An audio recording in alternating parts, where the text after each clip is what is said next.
Ancient Mesopotamia became the place where the first civilizations in human history arose. It was here that people first gathered in large cities, learned to write, and created governments.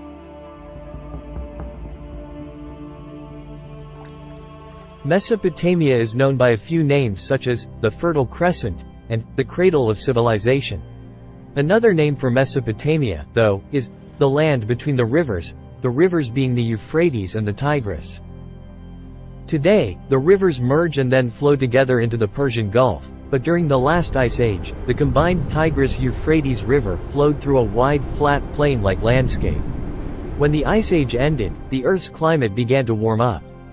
On the one hand, sea levels rose globally, including flooding the Persian Gulf. On the other hand, glaciers and ice sheets started to melt, making rivers large and reliable sources of water. Not only did these rivers collect all the water runoff from the mountains, but they also flooded seasonally, depositing rich silt full of nutrients. Because of this, scholars have nicknamed this unique landscape the Fertile Crescent. Around 10,000 BC, the first hunter-gatherer groups began settling in the more northern area of Mesopotamia. The northern part was fertile and had regular rainfall, which allowed the earliest occupants of Mesopotamia to start practicing agriculture. The first thing they did was domesticate animals. Next, early Mesopotamians began domesticating wild plants.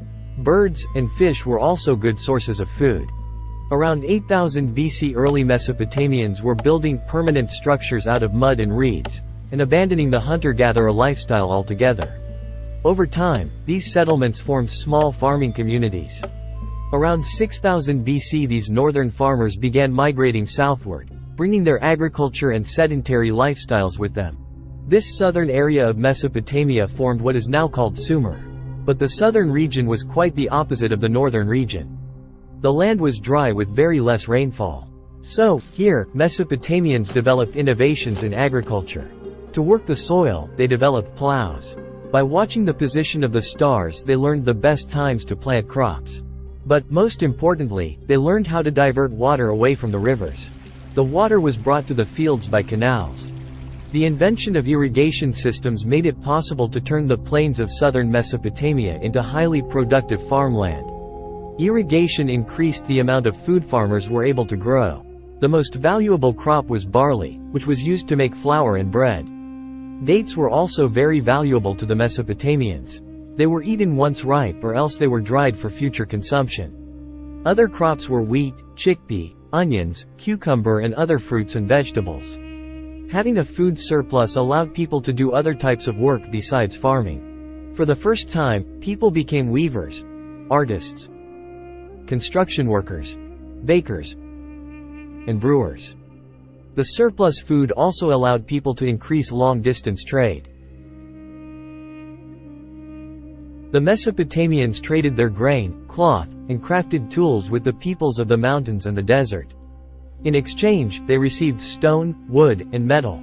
The Mesopotamians were particularly keen to acquire obsidian that was used to shape arrowheads.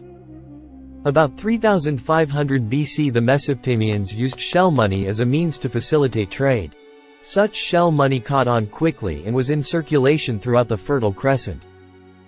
The raw material that epitomizes Mesopotamian civilization was clay. Clay was used for pottery and even nails.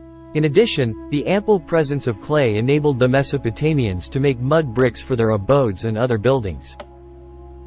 Over time, small villages grew into large cities, and formed city-states.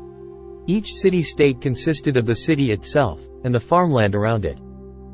Each city-state had its own ruler. Each city-state also had its own patron god or goddess. In the center of each city was a temple to the city god called a ziggurat. Here the priests would perform rituals and sacrifices. Battle and warfare were a commonplace experience for the inhabitants of Mesopotamian cities. Some of the most powerful city-states included Eridu, Uruk, Lagash, Nippur, and Kish. Around 2300 BC, Sargon the Great rose to power. He established his own city named Akkad. When the powerful Sumerian city of Uruk attacked his city, he fought back and eventually conquered Uruk. He then went on to conquer all of the Sumerian city-states and united northern and southern Mesopotamia under a single ruler. When the Akkadian Empire fell, the Babylonians came to power.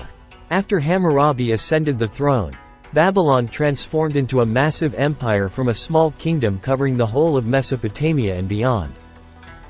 Another famous Mesopotamian people are the Assyrians. In ancient times, they conquered all of Mesopotamia and expanded the empire to include much of the Middle East, including Babylonia, Israel, and Egypt. Mesopotamia was the first to prioritize literacy and develop writing systems. At first, pictographs showed actual objects. Over time, people began to use symbols made entirely of wedge-shaped marks. At first, cuneiform was used mostly for business dealings. Later, cuneiform was used for increasingly complex forms of expression, including ancient literature. The oldest recipe for beer was also inscribed on a clay tablet. Mesopotamia was truly amazing for countless reasons. From the advances in technology to introducing a complex writing system and a culture spanning thousands of years. Agricultural sedentism gave people leisure time to create works of art. Mesopotamia was home to many inventions and innovations that changed the world, such as the wheel, the sailboat, the calendar, the clock, and algebra. Thank you for watching. See you next time.